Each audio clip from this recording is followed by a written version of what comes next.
বের করা হয়েছে সবার? জি স্যার। জি আচ্ছা, স্যার। তাহলে তাহলে আমরা কোশ্চেনটা পড়ি, খেয়াল করো। বলা হয়েছে হাসান লিমিটেড পারচেজ এ মেশিন। হাসান লিমিটেড মেশিন ক্রয় করছে অন জানুয়ারি 1, 2020। 2020 সালের জানুয়ারি মাসের এক এক তারিখে একটা মেশিন ক্রয় করছে ফর টাকা 2 লাখ, 2 লাখ টাকা দ্বারা, এন্ড পেড 10,000 ফর ট্রান্সপোর্টেশন। ওই যে ক্যারিজ বা ক্যারিং কস্ট, বহন খরচ লাগছে 10,000 টাকা, এন্ড 5,000 টাকা 5,000 as for wages for installation. বসানোর সংস্থাপন ব্যয় লাগছে হলো 5,000 টাকা। তাহলে আগের অঙ্কটা যেভাবে শিখছি এখানেও দেখতেছি সেম বিষয়। সেটা হলো একটা সম্পদ ক্রয় করছে, তার ভগ্নাবশেষ তার ট্রান্সপোর্টেশন চার্জ আছে, আর একটা বলা হয়েছে তার ক্যারিং কস্ট আছে অর্থাৎ ইনস্টলেশন চার্জ আছে। পরে বার কি বলছে দেখো, দা ফার্ম পারচেজ অ্যানাদার মেশিন। এই ফার্মটা, এই প্রতিষ্ঠানটা আরো একটা মেশিন ক্রয় করছে। সেটা হলো মার্চ 2021, 2021 সালে মার্চ মাসে ক্রয় করছে। তোমরা এখানে খেয়াল করো, প্রথম মেশিনটা ক্রয় করছে জানুয়ারি মাসের 1 তারিখ 2020 সালে। 1 বছর পরে 2021 সালের মার্চ মাসে আরেকটা মেশিন সে ক্রয় করছে কারবারের জন্য। এই মেশিনটার দাম হলো 10 লাখ। এটা 10 না, এটা একটা শূন্য কাটো, এটা হলো 1 লাখ হবে। তোমরা একটা শূন্য কেটে দাও, বইতে এটা ভুল আছে, এটা 1 লাখ টাকা হবে। একটা শূন্য কেটে দাও। আচ্ছা, তাহলে বলা হয়েছে আরেকটা নতুন মেশিন ক্রয় করছে 1 লাখ টাকা দিয়া, এন্ড ইনস্টল ইটস উইথ টাকা 5,000। বলা হয়েছে এটা বসানোর জন্য ব্যয় হয়েছে 5,000 টাকা। The estimated life of the both machine, উভয় মেশিনের আয়ুষ্কাল আর 10 ইয়ার্স। উভয় মেশিনের আয়ুষ্কাল 10 বছর। যেটা 20 সালে কিনছি সেটাও বাইচা থাকবে 10 বছর, যেটা 21 সালে কিনছি সেটাও বাইচা থাকবে 10 বছর। আফটার দ্য ম্যাচুরিটি, এটার মেয়াদ পূর্তি হওয়ার পরে অর্থাৎ মেয়াদ উত্তীর্ণ হওয়ার পরে, the machine will be sold at taka 50,000 and 5,000 respectively.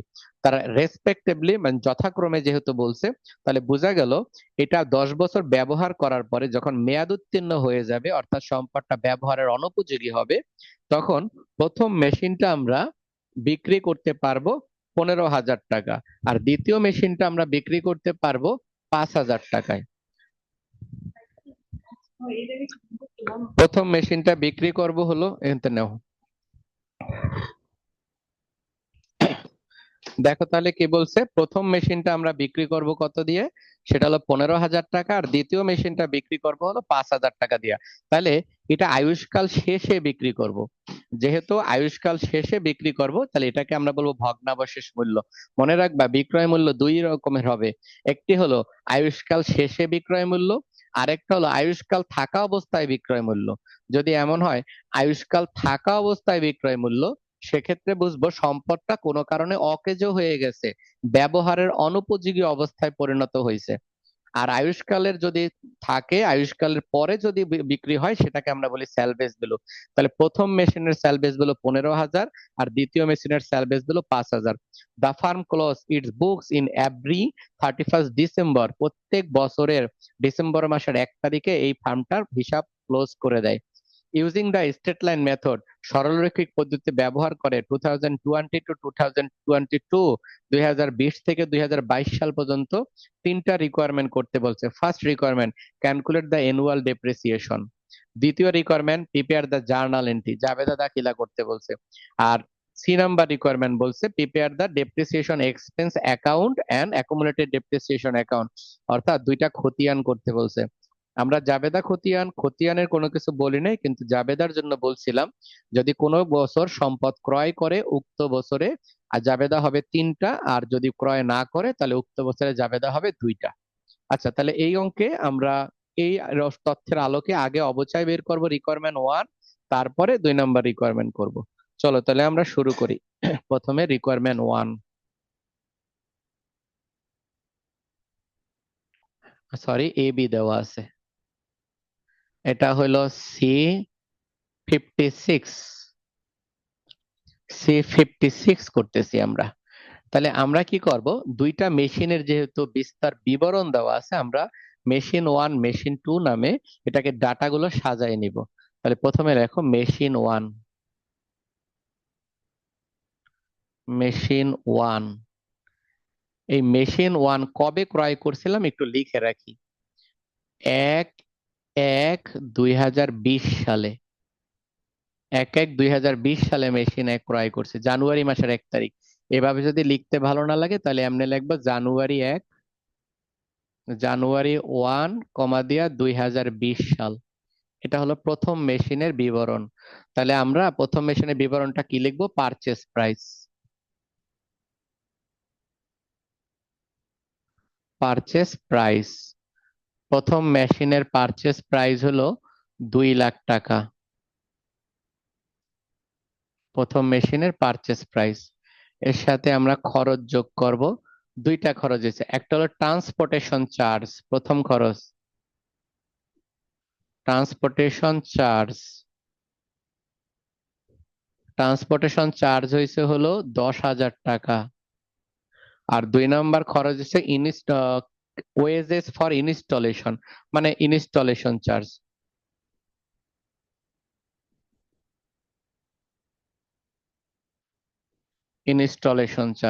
Installation charge হয়েছে 5,000 টাকা। এখন যদি বলি সম্পদের খরচ কত, তাহলে লিখবা cost of machine. Cost of machine, তাহলে কস্ট অফ মেশিন হলো, এটা যোগ করলে আসলে 2,15,000 টাকা। এটা আমরা মেশিন ওয়ানের সারাংশ করে নিলাম। এখন আমরা কি করব? মেশিন টু এর করব। মেশিন টু, এটা ক্রয় করছিল মার্চ মার্চ মাসের কয় তারিখ? মার্চের 1 তারিখ, 1 মার্চ 2021 সালে ক্রয় করছে। 2021 সালে এই মেশিনটা ক্রয় করছে, অর্থাৎ জানুয়ারিতে কিনে নাই, 2021 সালে মার্চ মাসে কিনছে এই মেশিনটা। এখন আমরা তাহলে এটার জন্য আমরা পরবর্তী হিসাব করি। তাহলে লেখো পারচেস প্রাইস।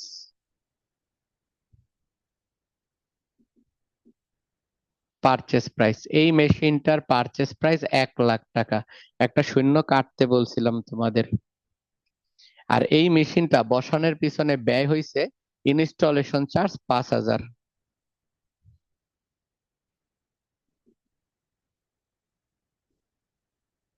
আমি কিন্তু লিখতে গেলে মাঝে মাঝে সংখ্যা কিন্তু ফালাইয়া দিই, বুঝছো? বানানেরও দুই একটা ডিজিট ডিজিট কিন্তু ফালাইয়া দিই, অক্ষর ওয়ার্ডও ফালাই দিই, কিন্তু তোমরা কিন্তু ঠিক করে লিখো। আমি দ্রুত লিখতে যাই ফালাই দিই মাঝে মাঝে। কস্ট অফ মেশিন, এটা যোগ করলে হলো 1,05,000 টাকা। তাহলে প্রথম মেশিন কিনছিলাম 2020 সালের জানুয়ারি মাসের 1 তারিখ, 2,15,000 দিয়া। আর দ্বিতীয় মেশিন কিনছি মার্চ মাসের 1 তারিখ 2021 সালে, তখন কিনছি হলো 1,05,000 টাকা দিয়ে। এই দুইটি মেশিনের হিস্ট্রি আমরা লিখে নিলাম। এখন আমরা অবচয় ব্যয় করব। আমরা দেখি এই অঙ্কে অবচয় বের করতে বলছে স্ট্রেট লাইন মেথডে, মানে সরল রৈখিক পদ্ধতিতে। আর তোমরা মনে হয় জানো যে সরল রৈখিক পদ্ধতিতে একটা আহ নির্দিষ্ট মেথডে হয় সরলরেখা পদ্ধতিতে। তোমরা যদি এতটুকু করো তাহলে আমি সামনের দিকে আগাবো, যদি সবার এতটুকু তোলা হয় তাহলে আমরা সামনের দিকে আগাবো। স্যার করা হয়েছে। সবার হয়েছে আশা করি। কারো বাকি আছে? না ফারজানা, লোনা, রোমানা, কারো বাকি আছে? অপূর্ব? স্যার। না নাই? স্যার। আচ্ছা, তাহলে আমরা চলো সামনের দিকে আগাই। এখন তোমরা তো অবশ্যই জানো যে স্ট্রেট লাইন মেথড, খেয়াল করো স্ট্রেট লাইন মেথডে করতে হবে। আর স্ট্রেট লাইন মেথডের সূত্রটা আমি তো তোমাদের শিখাইছি, cost minus salvage value divided useful life. এখন আমরা সেটা করব। আচ্ছা, তুমি একটু একটু এই বিষয়টা একটু দেখো। প্রথম মেশিনটা 2020 সালে জানুয়ারির 1 তারিখে কিনছে, তাহলে এই মেশিনটা বছরের শুরুতে কিনছে, সারা বছরের অবচয় হবে। দ্বিতীয় মেশিনটা 2021 সালে মেশিনটা কিনছে, 2021 সালে মার্চে, তাহলে এই মেশিনটা জানুয়ারি ফেব্রুয়ারি এই 2 মাস কি কারবারে ছিল? এটার অস্তিত্বই ছিল না। এটা কিনছি হলো মার্চের 1 তারিখে, তাহলে মার্চ মাসের 1 তারিখ থেকে ডিসেম্বর পর্যন্ত দ্বিতীয় মেশিনটা 2021 সালে অবচয় হবে কত বলতো? দ্বিতীয় মেশিনের 2021 সালে অবচয়, 2021 সালে অবচয় হবে কয় মাসের হবে? 10 মাসের, কারণ জানুয়ারি আর ফেব্রুয়ারি এই 2 মাস মেশিন ছিল না। আচ্ছা, তাহলে আমরা লেখো, প্রথমে লেখো ওইনো, অ্যানুয়াল ডেপ্রিসিয়েশন।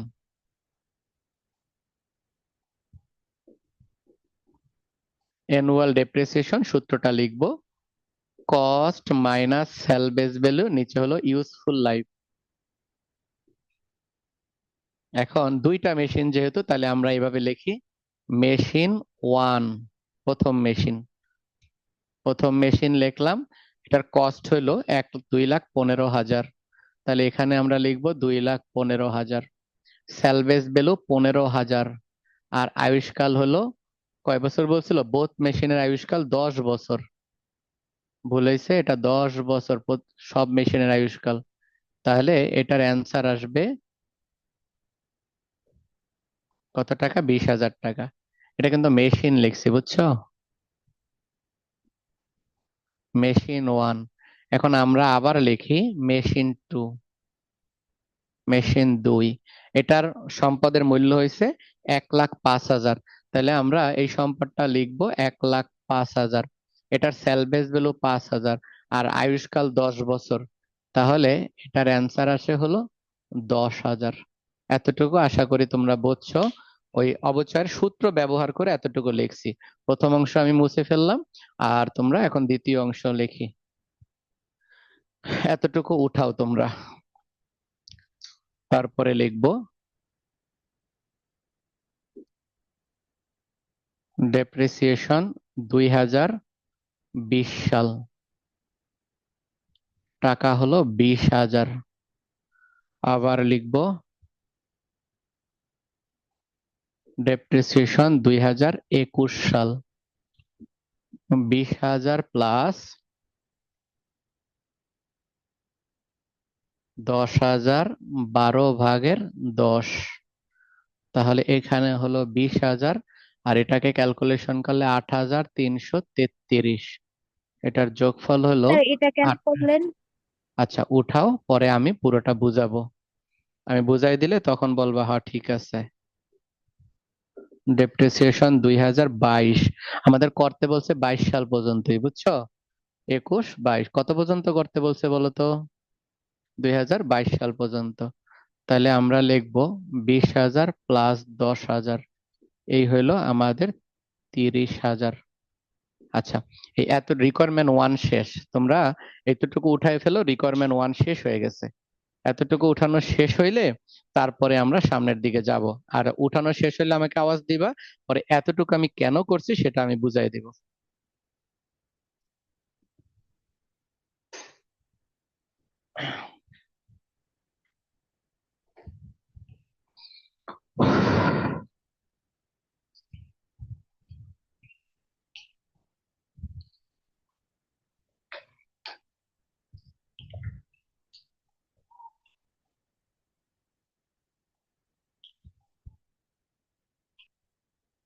আমি যে টোনে কথা বলি এই বয় কি ঠিক আছে, না আরো জোরে কথা বলবো? স্যার ঠিক আছে। আচ্ছা, তোমরা তাহলে সবাই এতটুকু উঠাও, তারপরে আমি এইটুকু বুঝাই দিতেছি, কেন এইটুকু এভাবে করলাম সেটা আমি বুঝাই দিতেছি।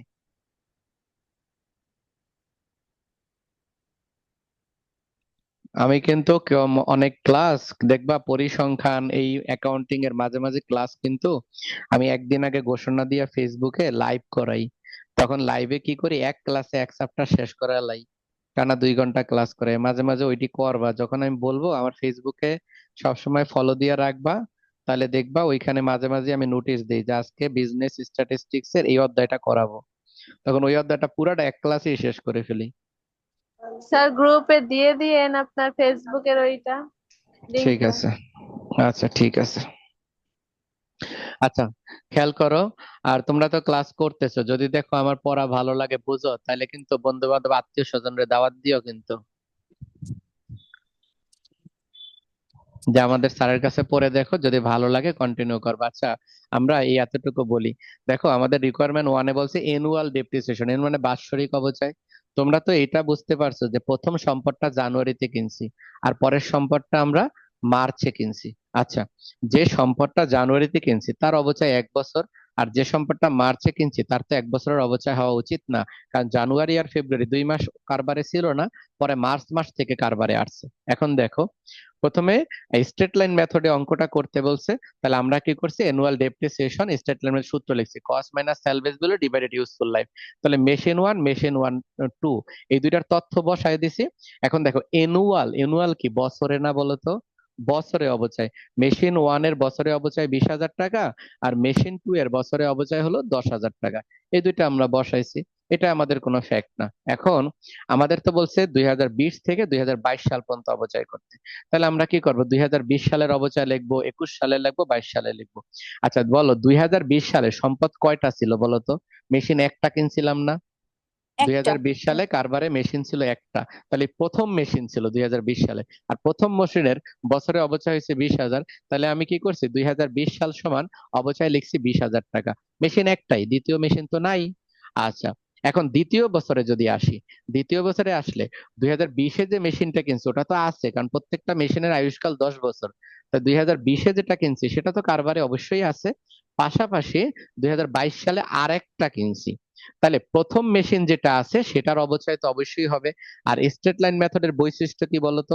প্রত্যেক বছর অবচয় সমান হয়। এটা আমি তোমাদেরকে শিখাইছিলাম যে প্রতি বছর অবচয়ের পরিমাণ সমান হয়। তাহলে আমরা কি করলাম, এটার অবচয় বসাইলাম, প্রথম মেশিনটা যা আছে বসাইলাম, পাশাপাশি আমি দ্বিতীয় মেশিনটা বসাবো। এখন দ্বিতীয় মেশিনের অবচয় বসাইতে গেলাম, এই দ্বিতীয় মেশিনের অবচয় হলো 10,000, সেটা এখানে বসাইতে যেয়ে আটকাইয়া যাবে। কেন আটকাবো? কারণ এই মেশিনটা জানুয়ারিতে কিনে নেয়, মার্চে কিনছে, তাহলে মার্চ থেকে ডিসেম্বর পর্যন্ত 10 মাস। আর এটা বলছি এনুয়াল, এনুয়াল মানে 12 মাস। তাহলে আমি এই 10,000-কে 12 দ্বারা ভাগ করছি আর 10 দ্বারা গুণ করছি, তাহলে এই 10 মাসের অবচয় এসে 8,333। এরপরে আমরা কি করছি, এই প্রথম মেশিনের অবচয়, দ্বিতীয় মেশিনের অবচয় দুইটা মিল্লা দ্বিতীয় বছরের মোট অবচয় বাই করছি। এখন আমরা যাব তৃতীয় বছরে, অর্থাৎ 2022 সালে। প্রথম মেশিন তো বরাবর 20,000 20,000 20,000-ই হবে। আবার দ্বিতীয় মেশিন 10,000 হবে, কারণ এটা আর ভাগ হবে না, কারণ মেশিন তো শুধু 21 সালেই কিনছে মার্চে, আর 22 সালে তো আবার মার্চে না। তা 22 সাল তো জানুয়ারি থেকেই শুরু হয়েছে, তাহলে 22 সালে পুরো অবচয় হইলো। তাহলে 22 সালে দুইটা সম্পদের অবচয় হয়েছে, তাই এত টাকা। তাহলে আমরা বলতে পারি এই দুইটা সম্পদ মিলে প্রথম বছরে মেশিনের অবচয় 20,000, দ্বিতীয় বছরে দুইটা সম্পদ মিলে, দুইটা মেশিন মিলে অবচয় 28,000, তৃতীয় বছর দুইটা মেশিন মিলে 30,000। এরপর থেকে, এখান তো 1 বছর 2 বছর 3 বছর, আচ্ছা অঙ্কের তো আয়ুষ্কাল 5 বছর, তাহলে আরো 7 বছর থাকে। বাকি প্রত্যেক বছরই অবচয় 30,000, কারণ স্ট্রেট লাইন মেথডে অবচয়ের পরিমাণ সমান। এই কারণে বাকি প্রত্যেক বছর 30,000। শুধুমাত্র নতুন যেটা আইসা ঝামেলা সৃষ্টি করব, নতুনটা কবে আসলো এবং কয় মাস আমি ব্যবহার করলাম, নতুনটার উপরে কাইটা ওই কয় মাসের অবচয় ধরবো। প্রথমটা মাসের শুরুতে আইছে, অর্থাৎ বছরের শুরুতে আইছে জানুয়ারিতে, তাই হ্যার সাথে আমরা ঝগড়া গাজ্জা কিছুই করব না, অবচয় সূত্র দিয়া ধরবো, যত কইব আমরা মাইনা নিব, প্রত্যেক বছর 20,000-ই। তার নিয়ে আমার কোনো ফ্যাসাদ নাই। কিন্তু ঝামেলা হইলো আমাদের মাঝখানে 2021 সালে আসছে একটা মেশিন নতুন করে কিনছি, তবে জানুয়ারিতে কিনি নাই। জানুয়ারিতে যদি কিনতাম তার সাথে কোনো ঝামেলা করার দরকার নেই, যেহেতু মার্চে কিনছি, জানুয়ারি আর ফেব্রুয়ারিতে কারবারে এই মেশিনটা ছিলই না, তাই জানুয়ারিতে ফেব্রুয়ারি অবচয় ধরতে পারবো না। বাকি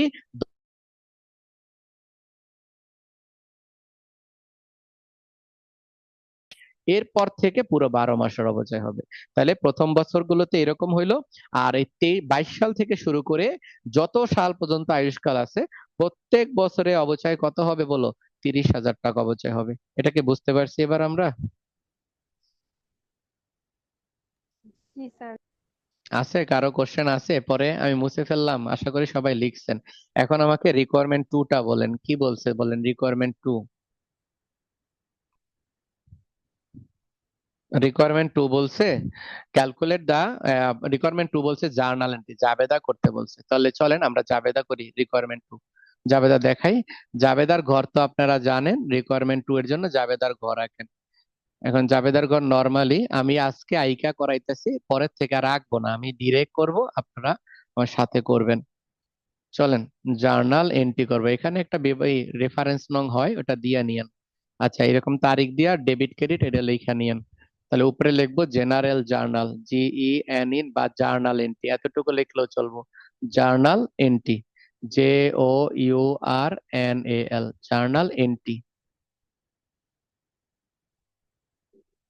জার্নাল এন্ট্রি জাবেদা দাখিলা। আশা করি এতটুকু। আর ভিতরে কি লেখা হবে এটা তো মনে হয় বুঝছনি, যে তারিখ বিবরণ, খতিয়ান পৃষ্ঠা, ডেবিট টাকা, ক্রেডিট টাকা, এগুলো হবে হলো ভিতরে জাবেদার পৃষ্ঠার মধ্যে। তাহলে আমরা এখানে প্রথমে ডেট, এখানে লিখবো এসি টাইটেলস, এবার এখানে হলো রেফারেন্স নং, ডেবিট টাকা, ক্রেডিট টাকা, এগুলো লেখা তো আমরা জানি। এখন তারিখ দেব 2020 সালে সম্পদ ক্রয় করছি জানুয়ারি মাসের 1 তারিখে। তোমাদের কি মনে আছে আমি নিয়মে লিখছিলাম যে বছর সম্পদ কিনে বা বেচে ওই বছর জাবেদা 3টা হয়, আর যে বছর সম্পদ ব্যবহার করে, বেচেও না কিনেও না, ওই বছর জাবেদা কয়টা হয়? 2টা হয়। প্রথমে সম্পদ ক্রয় করছি, সম্পদ ক্রয় করলে machine debit, MECHINE, machine debit, আর bank credit, machine debit, bank credit. কারণ আমি আর লেখাইলাম না, প্রথম সম্পদ ক্রয় করছি 2,15,000 দ্বারা, 2,15,000 দ্বারা মেশিন ক্রয় করছি। আশা করি বুঝতে পারছি। এরপরে দেখেন, তারপরে লিখবেন ডিসেম্বর 31, অবচয়ের জাবেদা। অবচয়ের জাবেদা একটাই, depreciation, depreciation expense debit, accumulated,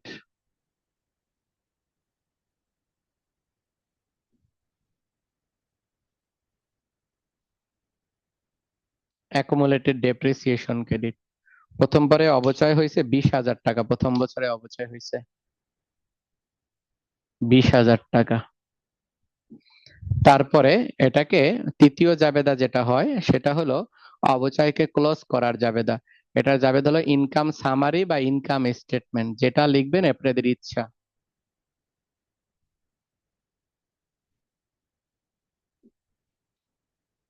income statement debit,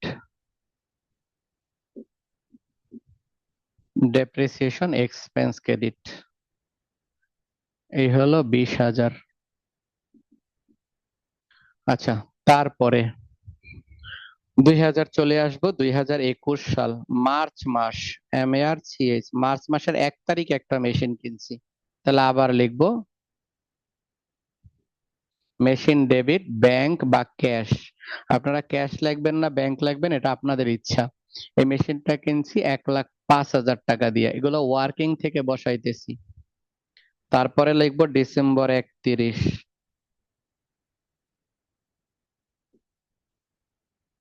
depreciation expense, accumulated depreciation,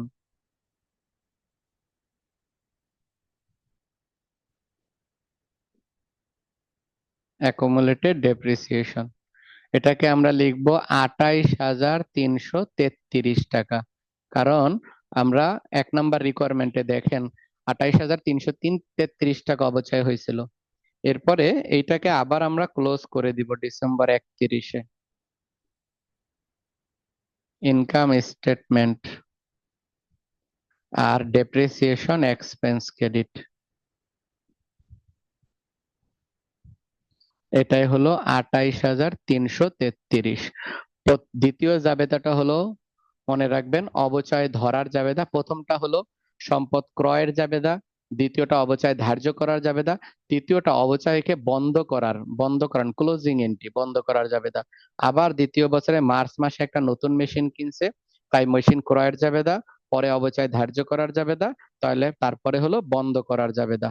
এখন আরেকটা বছর হবে, সেটা কেমনে হবে? 2022 সাল। এখন আমি যদি 2022 সালটা করি, যে উপরের দিকে করি 2022 সাল, হ্যাঁ, আমরা 2022 সাল যদি করি, 2022 সালে কি কোনো সম্পদ কিনছে? 2022 সালে কোনো সম্পদ কিনে নাই। যদি কোনো সম্পদ না কিনে থাকে তাহলে জাবেদা হবে 2টা, মনে রাখবেন এই সেকেন্ড জাবেদা 2টা।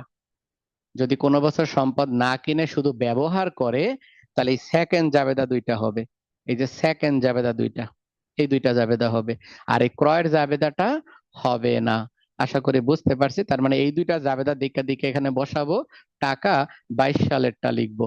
তাহলে আমরা এখানে তারিখ দিব ডিসেম্বর 31 তারিখ, আমরা তারিখ দিব ডিসেম্বর 31 তারিখ।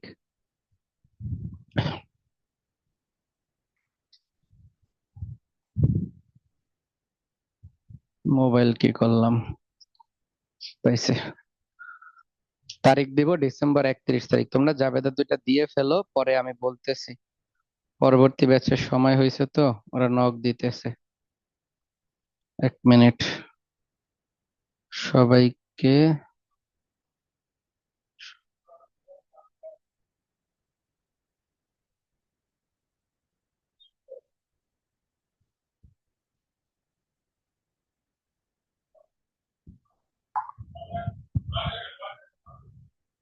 আচ্ছা, এটা হয়েছে আশা করি। মুশফিকা একটু ওয়েট করো, জয়েনে থাকো।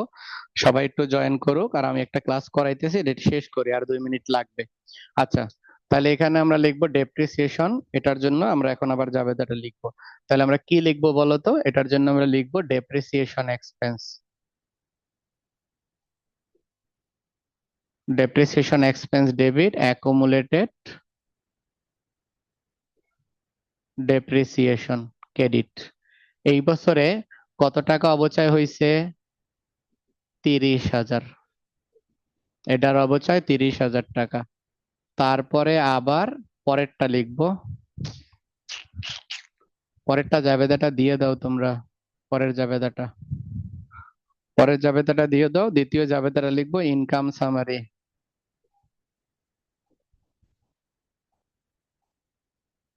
Income summary debit depreciation expense credit. এটাও 30,000 টাকা। এখন দেখো, তোমরা যারা এই অঙ্কটা, দুইটা রিকোয়ারমেন্ট আমরা শিখতে পারলাম আজকে। খতিয়ান আছে, খতিয়ান আরো বেশি সহজ। স্যার আমি একটু কাজে বাইরে গেছি। আচ্ছা,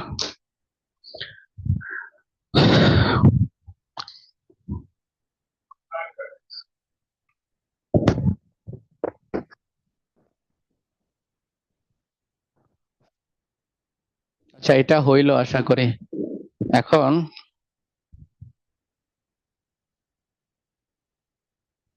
সবার এটা তোমরা করে ফেলো চটপট। স্যার করছি।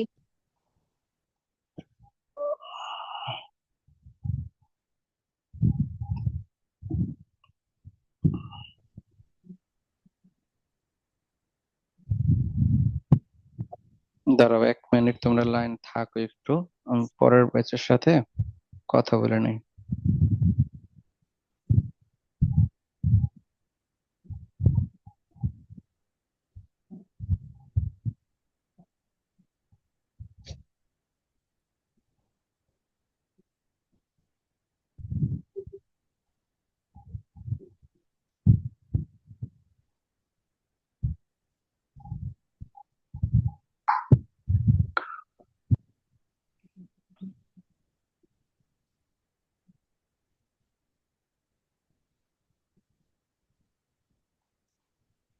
আচ্ছা, এটা হয়েছে। সবাই জয়েন করতে করতে বাকি আরেকটু আমরা দেখে ফেলবো।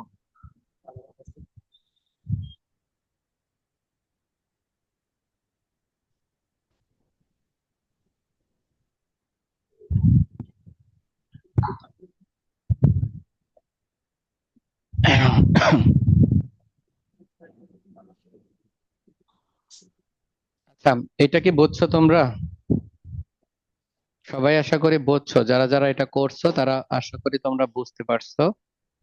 হ্যাঁ, আমাদের আর দুইটা খতিয়ান আছে, সে বিষয়ে আমরা কালকে আলোচনা করবো ইনশাল্লাহ। আগামী ক্লাসে এটা নিয়ে আলোচনা। আগামী ক্লাস থেকে কিন্তু আমি দুইটা বিষয় দেখাবো পাশাপাশি, একই সাথে দুইটা ক্লাস নিব।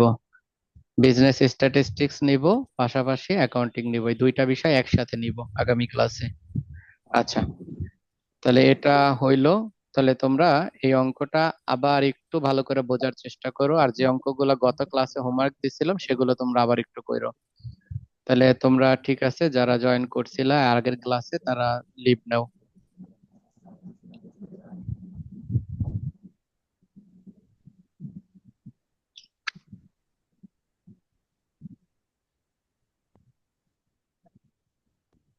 স্যার এসডব্লিউ কি আগের গুলো থাকলো? আগের গুলোই। তোমাদের প্রথম বেসিকটা না বোঝানো পর্যন্ত আমি হার্ড অঙ্কে যেতে পারবো না। অবশ্য বোর্ড প্রশ্ন পড়াইতেছি, বুঝছোই তো, বোর্ডে এগুলাই আসে বেশি। আচ্ছা স্যার, তাহলে ঠিক ক্লাস আছে। শেষ আমাদের। হ্যাঁ হ্যাঁ, শেষ। আগামী ক্লাসে দুইটা বই করাবো। আর ওই যে যে পিডিএফটা দিচ্ছেন ওটা শিটটা বের করবো, হুম হুম, ওইটা ওইটা দিয়ে কি প্রিন্ট করে করাবেন? জি, ওইটা থেকে করাবো, ওইটা প্রিন্ট করে রাখবেন, ওইটা থেকে করাবো। আচ্ছা। ঠিক আছে।